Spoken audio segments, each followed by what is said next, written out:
sebagaimana kita sebutkan bahwa Abdul Muttalib ketika selesai bertemu dengan Abrahah mengambil kembali untanya yang dirampas, beliau kembali ke Mekah dan mengarahkan para penduduk Mekah untuk mengungsi di atas atau di puncak-puncak bukit sekitar kota Mekah. Ternyata Allah Subhanahu wa taala mengamankan mereka. Tentu kita tahu kondisi kota Mekah pada waktu itu pasti sangat mencekam. Orang-orang di dalam kota Mekah pasti sangat berdebar-debar. Ada pasukan gajah, tentara yang begitu besar, yang begitu banyak akan masuk ke kota Mekah dan menghancurkan Ka'bah. Tentu mereka khawatir terhadap diri mereka sendiri dan juga khawatir terhadap Ka'bah. Dan kita mungkin bisa bayangkan bagaimana perasaan penduduk pada waktu itu. Pasti takut, khawatir. Ya.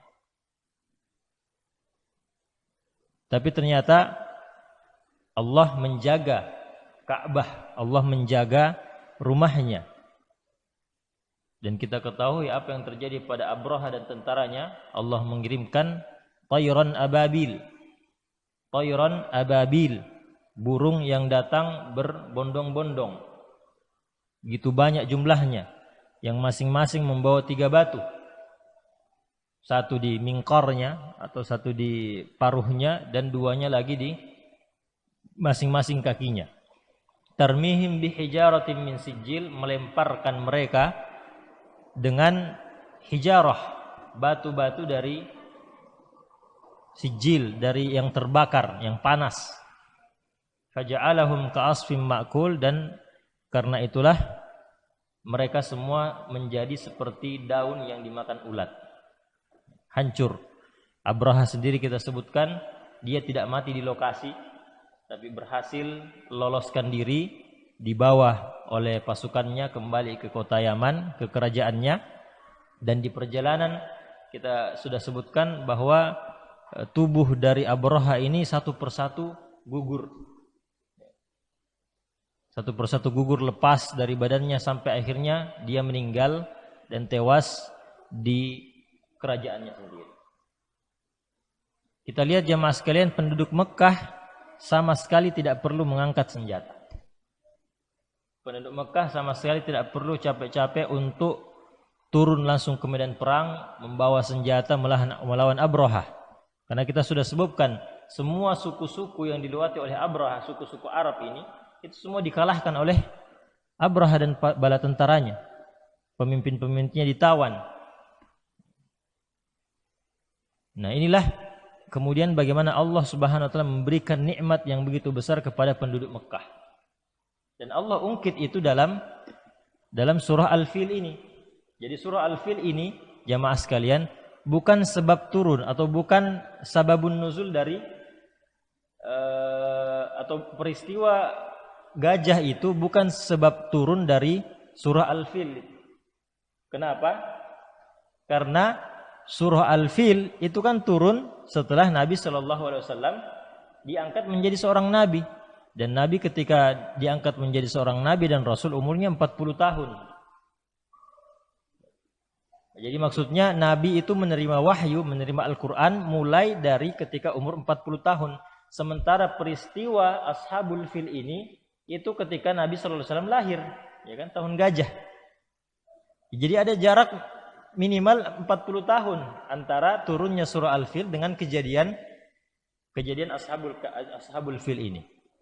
Jadi ini bukan sebab turun, karena Al-Quran itu turun nanti 40 tahun setelah Nabi dilahirkan. Cuman apa tujuan dari Allah Subhanahu wa taala menurunkan surah Al-Fil ini? Di ayat pertama Allah mengatakan alam tara, tidakkah kamu lihat kaifa fa'ala rabbuka bi ashabil fil, apa yang Tuhanmu telah lakukan terhadap tentara gajah. Jadi seakan-akan surah ini jamaah sekalian, Allah dengan surat ini ingin mengungkit kepada Nabi Muhammad SAW dan juga penduduk Mekah apa yang sudah dilakukan oleh Allah terhadap tentara gajah tersebut. Allah ingin ungkit nikmatnya Allah Subhanahu wa taala bahwa mereka penduduk Mekah pada waktu itu tidak perlu mengangkat senjata. Mereka ketakutan, mereka sedih, mereka khawatir, tapi mereka tidak perlu susah payah dan Allah mengamankan mereka, memberikan mereka nikmat keamanan yang luar biasa. Mereka orang-orang yang tinggal di Mekah, mereka mendapatkan kenikmatan berupa keamanan. Maka kita lihat jamaah sekalian, surah apa yang kemudian datang setelah surah Al-Fil? Surah apa? Ya, surah Quraisy. Ya. Kali ila fi Quraisy. Liila fi Quraisy, yaitu kebiasaannya orang-orang Quraisy. Ila fihim rihlatasy syita'i was-shaif. Kebiasaan mereka yaitu melakukan perjalanan rihlah safar dalam rangka berdagang. Syita was-shaif, di musim dingin dan musim panas.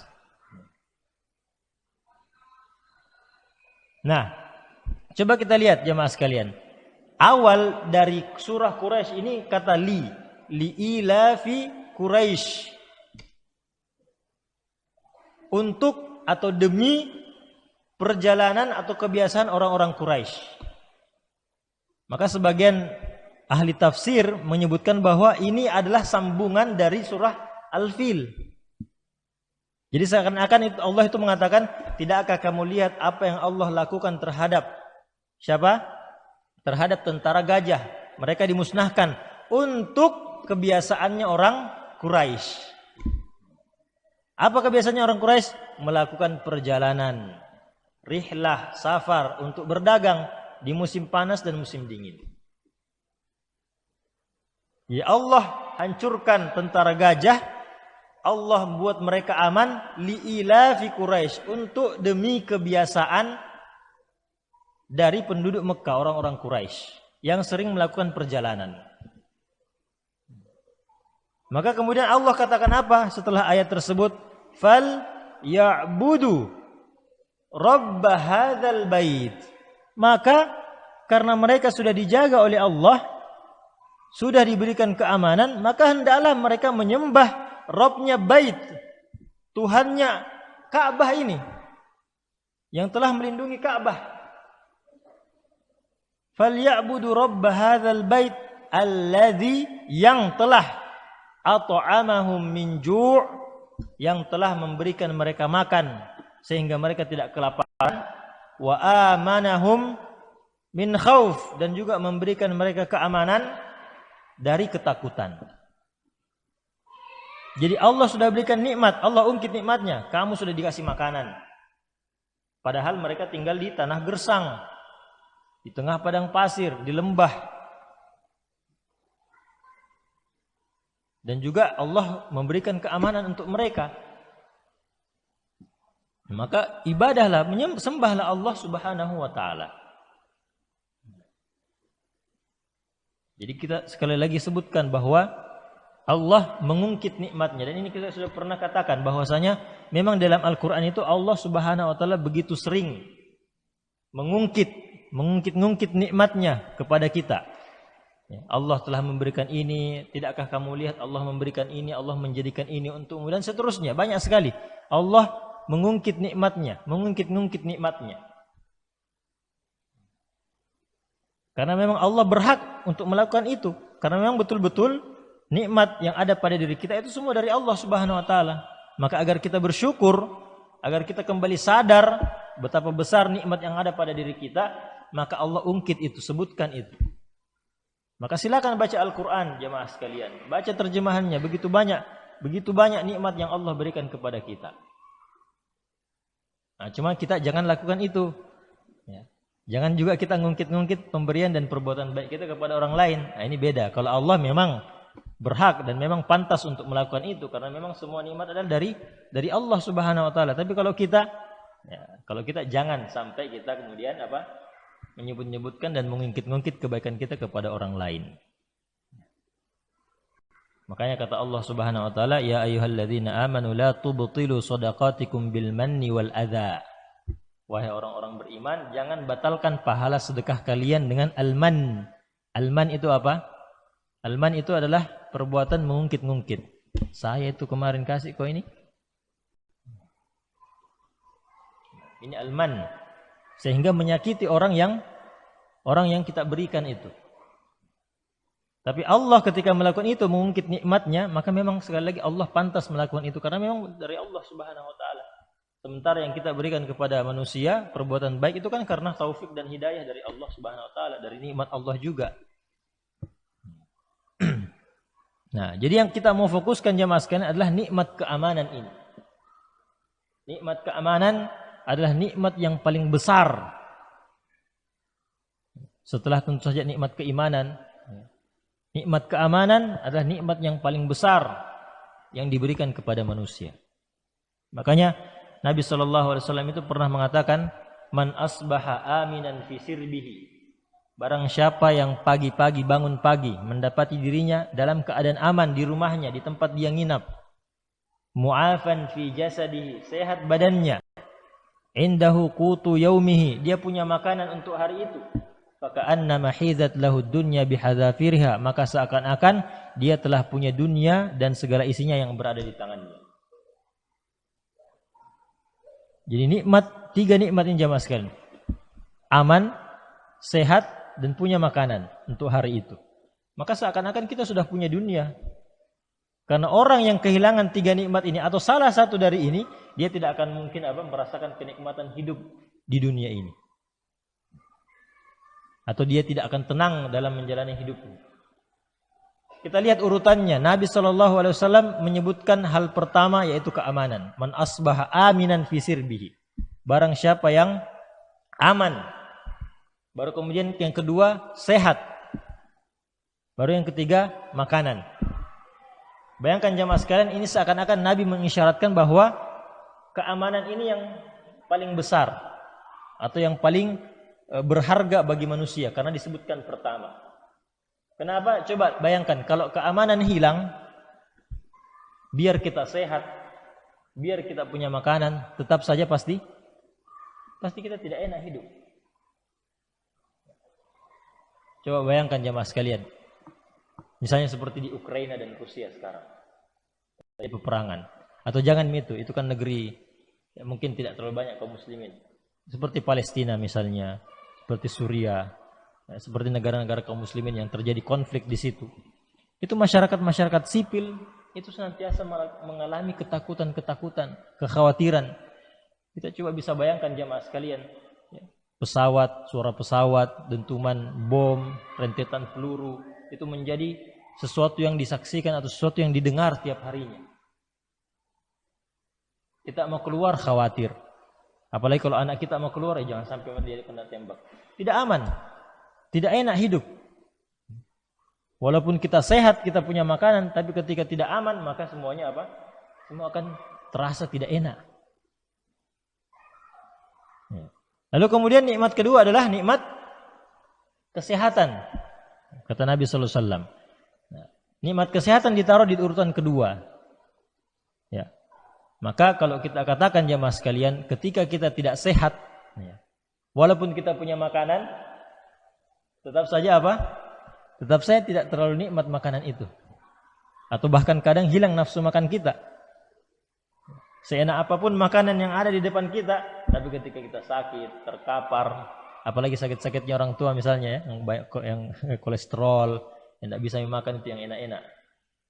Tidak bisa makan gorengan, tidak bisa makan yang makan coto misalnya. Ini kalau tidak sehat begitu. Kalaupun kita punya makanan tetap tidak akan nyaman terasa ketika kita tidak sehat. Tapi kalau misalnya kita tidak sehat tapi keamanan ada,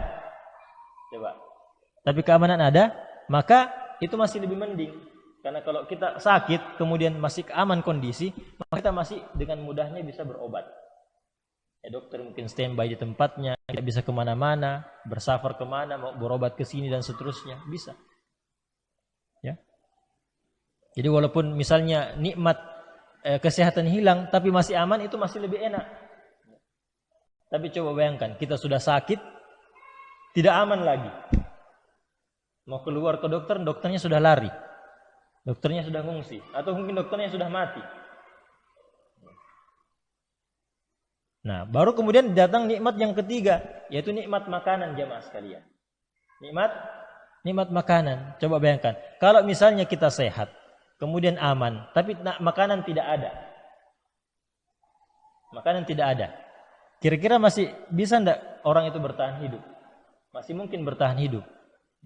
Masih mungkin dia untuk pergi cari makanan karena kondisi aman, tubuhnya sehat. Masih mungkin dia untuk pergi bekerja, untuk mengusahakan cari makanan. Tapi kalau misalnya tidak ada makanan, dia sakit pula, tidak aman pula, apa yang mau dikerja? Tidak ada. Tidak ada lagi mungkin bisa kita lakukan. Makanya 3 nikmat ini jamaah sekalian, makanya Rasulullah SAW katakan, kalau 3 nikmat ini sudah ada, maka seakan-akan kita sudah punya dunia di tangan kita. Dan hadis ini menjelaskan bahwa nikmat keamanan inilah yang kemudian nikmat yang berharga dari nikmat kesehatan dan nikmat makanan. Karena ketika keamanan hilang, maka kita bisa simpulkan semua apa yang akan terjadi. Kehidupan kita tidak akan nyaman sama sekali, walaupun tubuh kita sehat, walaupun kita punya makanan. Ya. Atau justru kita bisa katakan ketika keamanan hilang, ini akan justru mempengaruhi kesehatan kita dan bisa jadi apa? Makanan akan menjadi langka. Dan ini yang sedang terjadi di lokasi-lokasi peperangan. Ketika peperangan terjadi, kesehatan akan susah didapatkan. Mungkin orang sakit-sakit, terkena peluru, tembakan, terluka dan seterusnya. Kemudian juga pasokan makanan bisa jadi kemudian terputus. Maka ketika nikmat keamanan hilang, bisa jadi dua yang setelahnya akan menjadi hilang juga. Ya, maka inilah nikmat keamanan jemaah sekalian. Nikmat yang begitu besar yang Allah Subhanahu wa taala ungkit kepada kita agar kita mensyukuri nikmat keamanan tersebut. Nah, jadi Allah, salah satu yang dilakukan oleh Allah Subhanahu wa taala adalah mengungkit nikmat keamanan yang diberikan kepada orang-orang Quraisy. Ya, di ayat yang lain Allah Subhanahu wa taala mengatakan ketika mereka orang-orang Quraisy itu, orang Mekah itu didakwahkan kepada mereka Al-Qur'an oleh Nabi Muhammad sallallahu alaihi wasallam, mereka kemudian mengatakan waqalu innattabi'il huda ma'aka nuntakhattaf min ardina. Mereka mengatakan kalau kami mengikuti petunjuk, mengikuti Al-Qur'an bersamamu wahai Muhammad, nutakhattaf min ardina, kami akan terusir dari negeri ini. Maka kemudian Allah balas pernyataan tersebut. Awalam numakkil lahum haraman aminan yujba ilaihi thamaratu kulli syai' rizqan min ladunna. Allah mengatakan, menjawab hal tersebut, bukankah justru kami yang telah menempatkan mereka, mengokohkan pendirian mereka, kedudukan mereka di Mekah itu, di haram, tanah haram itu, aminan, dalam keadaan aman. Jadi kenapa mereka bisa berpikir bahwasanya kalau kami ikuti Muhammad, mengikuti petunjuk dari Allah Subhanahu wa taala, kami akan dikeluarkan, kami akan diusir. Sementara yang membuat mereka tinggal di Mekah, menetapkan mereka di Mekah adalah Allah Subhanahu wa taala. Yang membuat mereka aman. Wa yujiba ilaihi thamaratu kulli syai', dan juga mereka mendapatkan apa? Begitu banyak buah-buahan dari berbagai tempat. Rizqan, sebagai rezeki dari kami. Walakinna aktsarahum la ya'lamun, tapi kebanyakan, sayang sekali kebanyakan dari mereka tidak mengetahui. Begitu juga di ayat yang lain di surah Al-Ankabut, Allah Subhanahu wa taala mengatakan awalam yarau, tidakkah mereka melihat itu, orang-orang Mekah itu, orang-orang Quraisy itu, tidakkah mereka melihat anna ja'alna haraman aminan, kami telah menjadikan haram, tanah haram itu, Mekah itu, aminan, sebagai negeri yang aman.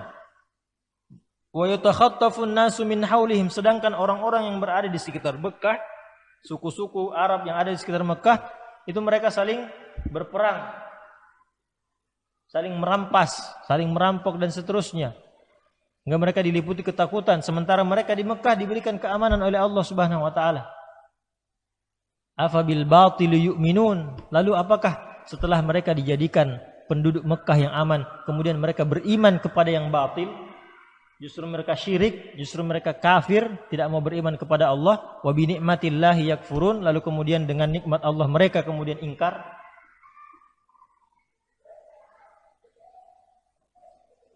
Jadi ini yang perlu kita perhatikan jemaah sekalian. Nikmat keamanan kita perlu sadari bersama. Kita di Makassar khususnya, lebih umumnya lagi di Indonesia, kita hidup dalam keadaan tentram dan aman. Tidak ada sama sekali ketakutan kecuali sedikit sekali. Ya mungkin kalau kita takut sama pencuri begal dan seterusnya, tapi kan itu biasa kalau tengah malam. Tapi dan tidak selalu. Secara umum kita hidup dalam keamanan. Secara umum kita hidup tentram di negeri kita ini. Dan ini perlu kita sadari dan perlu kita yakini bahwa semua nikmat keamanan yang kita punya adalah datang dari Allah Subhanahu wa ta'ala. Dan jangan sampai kemudian nikmat ini karena kita tidak syukuri, kemudian Allah cabut dari kita. Waliyadzubillah. Kita tidak pernah bisa bayangkan jemaah sekalian, seandainya kita di Indonesia hidup seperti saudara-saudara kita yang di daerah-daerah konflik. Ya. Kita hidup dalam ketakutan. Sewaktu-waktu bisa saja rumah kita yang jadi bom, yang dibom, ya, dijatuhi dan seterusnya, menjadi sasaran musuh-musuh. Nah, maka salah satu cara untuk menjaga nikmat keamanan ini tetap ada pada diri kita adalah dengan mensyukurinya. Bahkan dengan mensyukurinya jemaah sekalian, nikmat itu akan ditambah oleh Allah Subhanahu wa ta'ala. Sebagaimana kata Allah Subhanahu wa ta'ala, wa idz ta'adzana rabbukum la in syakartum la azidannakum. Ketika Allah Subhanahu wa ta'ala mempermaklumkan bahwa ketika kalian bersyukur la azidannakum, maka akan aku tambahkan nikmat kepadamu. Wala in kafartum, tapi kalau kamu ingkar, kufur terhadap nikmat, inna azabi lasyadid. Sesungguhnya ketahuilah bahwa azabnya Allah Subhanahu wa taala sangat keras. Maka kata para ulama kita, cara untuk membuat nikmat itu selalu ada pada diri kita adalah dengan mensyukurinya. Maka kita banyak bersyukur dengan nikmat keamanan ini jemaah sekalian, memanfaatkan keamanan ini, memperbanyak ketaatan kepada Allah Subhanahu wa taala. Bukan justru karena mentang-mentang aman, ya, kemudian keamanan ini dimanfaatkan untuk melakukan maksiat-maksiat. Ya, mentang-mentang aman, keluar malam, keluar ini melakukan kemaksiatan dan seterusnya. Makanya kata Allah Subhanahu wa taala di ayat di surah Al-Anfal, Allah berfirman, "Dzalika bi anna Allah lam yakun mughayyiran ni'matan an'amaha ala qaumin hatta yughayyiru ma bi anfusihim." Demikianlah Allah Subhanahu wa taala tidak akan merubah nikmat yang Allah berikan kepada suatu kaum sampai kaum itu yang merubah nikmat itu sendiri. Jadi kalau ada suatu kaum ada nikmat Allah pada mereka, keamanan, rezeki dan seterusnya, maka Allah tidak akan merubah nikmat tersebut sampai mereka sendiri yang rubah. Maksudnya dengan apa? Maksudnya itu tadi, dengan ketika tidak disyukuri nikmat tersebut, tidak dimanfaatkan dengan baik nikmat tersebut dalam ketaatan kepada Allah Subhanahu wa taala dan seterusnya. Allah sebutkan juga di ayat yang lain, wa daraballahu mathalan qaryatan kanat aminatan mutmainnah. Allah memberikan permisalan kepada kita seperti sebuah negeri, kampung. Kanat mutmainnat, kanat aminatan mutmainnah. Tadinya negeri itu adalah negeri yang aman dan tentram. Ya'tiha rizquha ragadan min kulli makanin. Datang rezeki kepada kampung dan negeri tersebut begitu banyak dari segala penjuru arah, dari setiap tempat. Tapi kemudian kata Allah, fakafarat bi an'umillah, tapi mereka kafir terhadap nikmat Allah Subhanahu wa taala. Fa'adzaqaha Allah libasal ju'i wal khauf, maka kemudian Allah membuat mereka merasakan al-ju', kelaparan, wal khauf, dan ketakutan. Bima kanu yasnaun, atas apa yang mereka perbuat. Maka kita kasih contoh jemaah sekalian, suatu kisah disebutkan juga dalam Al-Qur'an. Ketika suatu negeri yang tadinya aman, yang tadinya tentram, yang tadinya begitu banyak rezeki yang mereka punya, yang penduduk negeri itu punya, lalu kemudian dihancurkan oleh Allah Subhanahu wa taala. Negeri apa itu? Negeri Saba. Tahu negeri Saba ya? Negeri Saba. Negeri Saba itu jemaah sekalian adalah negeri di Yaman. Negeri Saba itu dulu kalau kita sebutkan pada zaman kerajaan atau pada zaman Nabi Sulaiman alaihissalam, negeri Saba itu dipimpin oleh seorang wanita yang namanya Bilqis atau Balqis. Ya, disebutkan di dalam surah An-Naml. Ketika burung hudhud itu menghadap kepada Nabi Sulaiman bahwa inni wajadtu imra'atan, saya mendapatkan di negeri Saba ada seorang perempuan yang diberikan segala sesuatu, menguasai segala sesuatu. Negerinya makmur. Ya. Maka kemudian Nabi Sulaiman alaihissalam ini mengirim surat. Ya. Lalu kemudian kita tahu kisahnya ya, bahwa Nabi Sulaiman alaihissalam itu memanggil Bilqis untuk datang menghadap ke Nabi Sulaiman. Makanya Nabi Bilqis itu mengatakan, innahu min Sulaiman, ya, saya dapat surat, itu berasal dari Sulaiman. Innahu min Sulaiman wa innahu bismillahirrahmanirrahim la ta'lu alayya wa'tuni muslimin. Saya dapatkan kitab atau surat yang luar biasa dari Sulaiman dan isinya adalah bismillahirrahmanirrahim. Ya, bismillahirrahmanirrahim. Jangan membangkang terhadapku dan datanglah kepadaku dengan berserah diri. Kayak gitu kata Sulaiman. Suratnya singkat. Ya. La ta'alu alayya wa'tuni muslimin. Begitu saja. Bismillahirrahmanirrahim. La ta'alu alayya wa'tuni muslimin. Singkat. Surat tantangan. Jangan membangkang dan datanglah kepadaku dengan kondisi menyerah. Dan kita sudah sebutkan bahwa kerajaan Nabi Sulaiman adalah kerajaan yang sangat besar. Dan negeri Saba ini adalah negeri yang terletak di Yaman pada waktu itu. Dan alhamdulillah secara singkat cerita Balqis ya, beserta kerajaannya itu kemudian masuk Islam atau beriman kepada Allah Subhanahu wa taala di akhir kisah. Ya, dan disebutkan bahwa Nabi Sulaiman juga menikahi Ratu Balqis tersebut. Nah, kemudian setelah itu jemaah sekalian, itu kan zaman Nabi Sulaiman alaihissalam ya. Sulaiman alaihissalam itu sebelum Masehi. Sebelum Masehi. Setelah itu berangsur-angsur ya, zaman demi zaman berganti, mereka tetap dalam keimanan ya, mereka tetap beriman kepada Allah Subhanahu wa taala.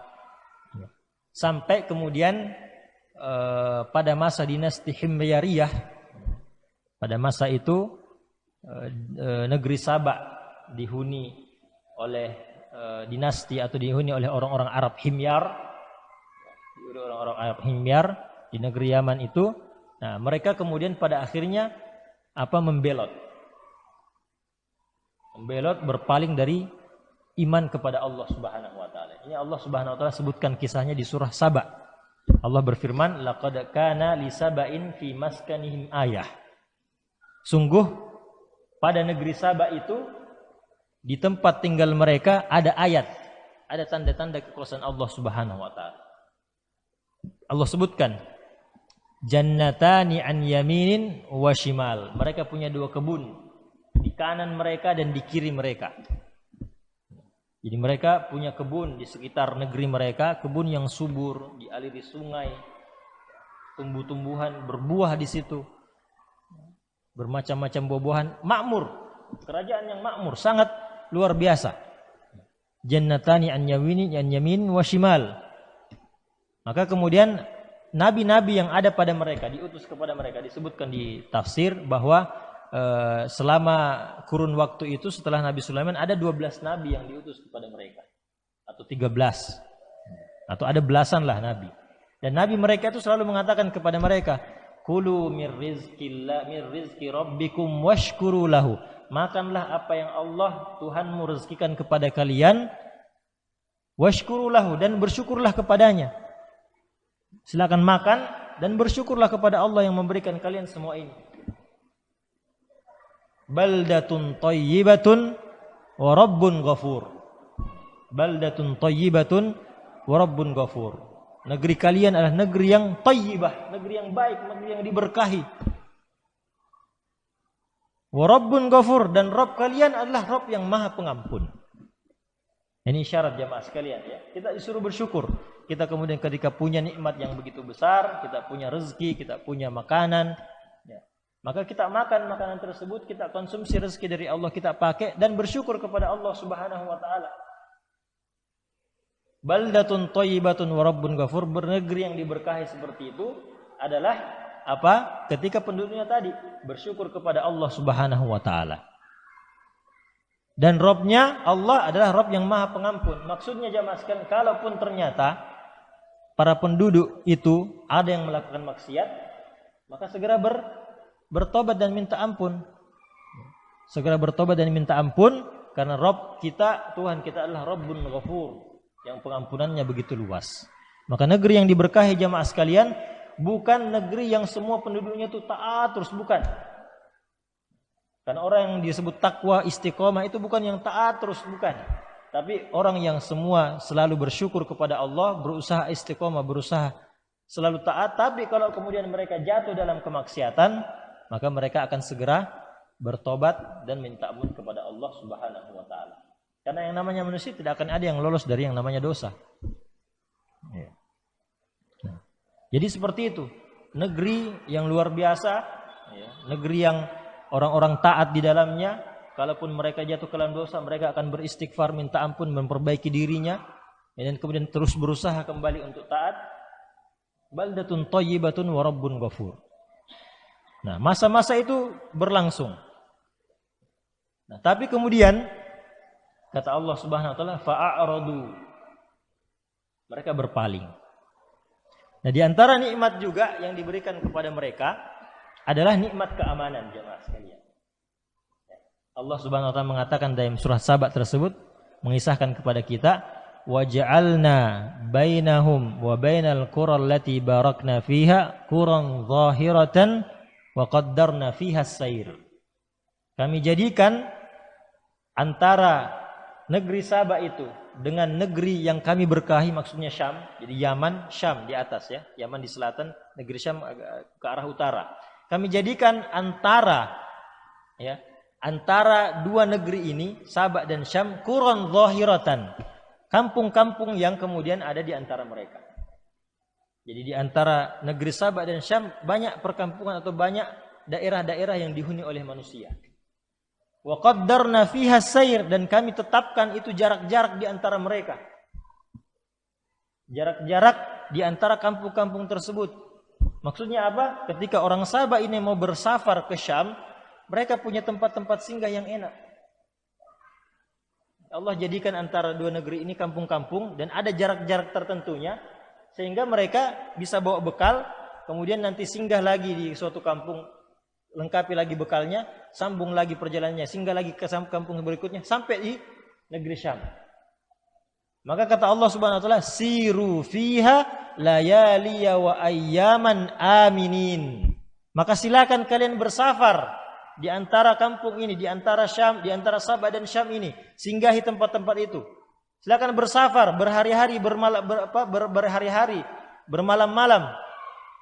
Siru fiha layaliya wa ayyaman aminin. Silakan safar dalam keadaan aman. Allah berikan itu. Silakan kalian safar. Banyak kampung-kampung yang kalian lewati, aman kalian safar. Kalau maupun walaupun safar kalian itu makan waktu berhari-hari. Tapi kemudian mereka menyombongkan diri jemaah sekalian. Apa yang kemudian mereka katakan? Mereka anggap enteng ini nikmat yang Allah berikan. Keamanan yang luar biasa. Mereka mengatakan, wa qalu rabbana ba'id baina asfarina. Mereka sombong mengatakan, wahai Rabb, tidak apa-apa, biar kasih jauh saja safar kami. Tidak apa-apa kami susah-susah safar. Luar biasa. Sombong. Padahal sudah diberi nikmat kemudahan oleh Allah Subhanahu wa taala. Wa zalamu anfusahum, dan mereka kemudian apa? Zalamu, menzalimi diri mereka sendiri. Faja'alnahum ahadits, maka kemudian kata Allah, kami jadikan mereka bahan pembicaraan. Ada sesuatu yang terjadi pada mereka.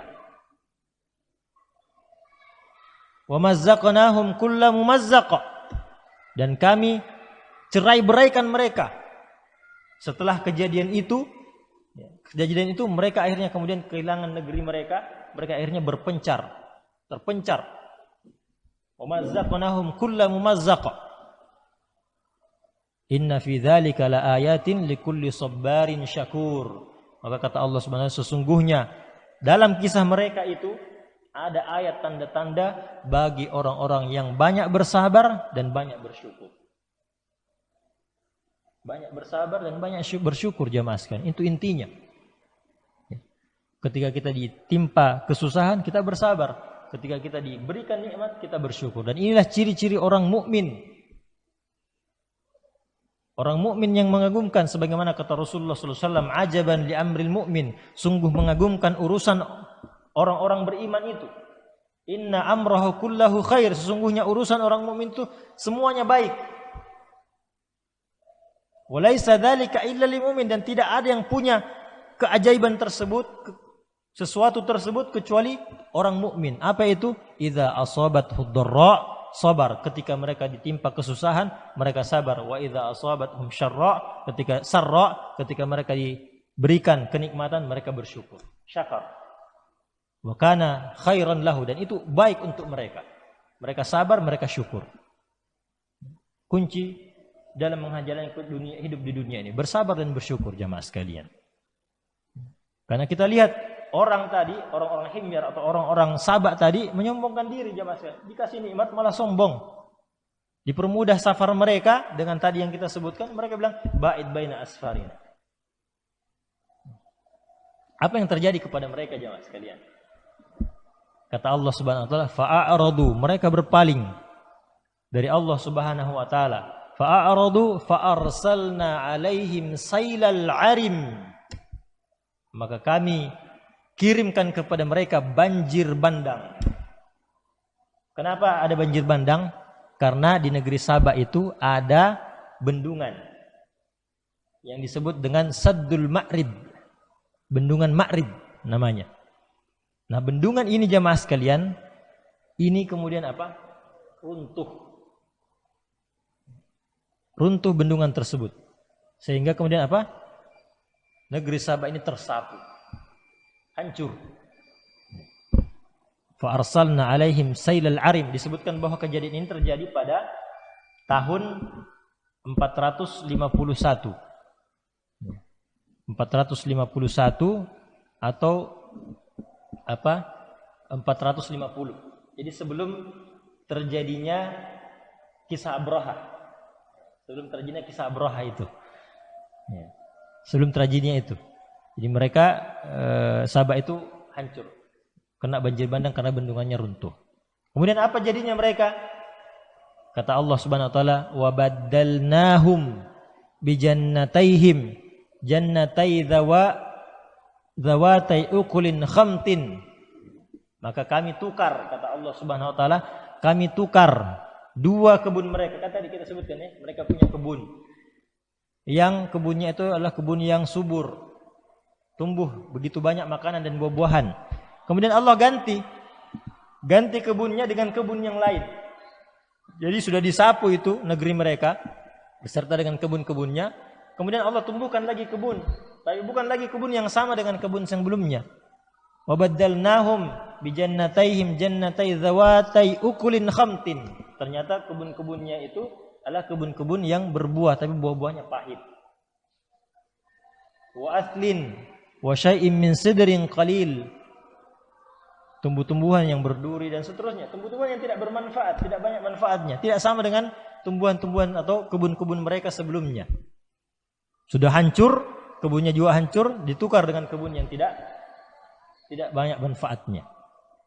Lalu kemudian kata Allah Subhanahu wa taala, dzalika jazainahum, demikianlah kami balas perbuatan mereka. Wa hal nujazi illal kafur, bukankah atau tidakkah kami membalas dengan pembalasan yang seperti itu kecuali orang yang kafir, orang yang ingkar terhadap nikmat Allah Subhanahu wa ta'ala. Inilah jemaah sekalian pelajaran yang penting kepada kita, bahwa ketika kita sudah punya nikmat secara individu dan juga secara komunitas komunal seperti kita ini, masyarakat, dan nikmat yang terbesar sebagaimana kita katakan adalah nikmat keamanan, nikmat kesejahteraan, itu adalah nikmat yang harus banyak-banyak kita syukuri bersama jemaah sekalian. Pribadi kita dan kita bersama manfaatkan keamanan tersebut untuk kemudian banyak-banyak beribadah kepada Allah Subhanahu wa taala. Apalagi kita mau Ramadan sekarang jemaah sekalian ya. Tinggal berapa hari lagi? Kurang lebih 1 bulan lagi jemaah sekalian. Kita akan memasuki bulan suci Ramadan. Bulan suci yang sama-sama semua kita rindukan, yang kita tidak sabar lagi untuk bisa masuk ke dalamnya, berpuasa, salat tarawih dan seterusnya. Ya. Dan satu hal yang paling kita butuhkan yaitu keamanan. Agar kita menjalani Ramadan kita dengan tentram, dengan baik, kita ibadah seperti biasanya. Maka di antara doa Nabi sallallahu alaihi wasallam jemaah sekalian, beliau pernah berdoa, Allahumma ahillahu alaina. Ya Allah, buatlah hilal Ramadan itu masuk kepada kami, atau kita melihat hilal Ramadan, kita masuk ke dalam Ramadan bil amni wal iman, dalam atau dengan keadaan aman, dengan keamanan dan keimanan. Ya Allah, masukkanlah kami ke dalam Ramadan dengan keamanan dan keimanan. Wassalamati wal Islam, dengan keselamatan dan keislaman. Wat taufiqi lima tuhibbu wa tarda, dan juga dengan taufik kepada ibadah-ibadah yang engkau cintai dan engkau ridhoi. Dan tentu saja ini adalah semua doa yang harus kita senantiasa panjatkan kepada Allah agar kita bisa disampaikan ke dalam bulan suci Ramadan, diberi taufik oleh Allah Subhanahu wa taala untuk banyak puasa, perbaiki dan memperbagus puasa dan salat tarawih kita, tentu saja dalam keadaan aman, selamat, dibekali dengan keimanan dan keislaman. Agar supaya kita menjadi orang-orang yang berbahagia di dunia dan di akhirat. Demikian jemaah sekalian yang bisa kita sampaikan. Kita berdoa kepada Allah, semoga kita termasuk orang-orang yang bisa mensyukuri nikmat keamanan ini. Dan kita berdoa, Allahumma ballighna Ramadan, Allahumma ballighna Ramadan, Allahumma ballighna Ramadan, wa inna fihi 'alal qiyami was-siyam, waj'alna min utaqaika minan nar. Allahumma ahillahu alaina bil amni wal iman, was salamati wal islam, wat taufiqi lima tuhibbu wa tarda. Allahumma birahmatika ya arhamar rahimin nas'alukal jannah. Allahumma inna nas'alukal jannah. Allahumma inna nas'alukal jannah wa na'udzubika minan nar wa na'udzubika minan nar wa na'udzubika minan nar. Subhana rabbika rabbil izzati amma yasifun wa salamun alal mursalin walhamdulillahi rabbil alamin. Sallallahu wasallim wa barik ala Muhammad wa ala alihi washabbihi ajmain. Assalamualaikum warahmatullahi wabarakatuh.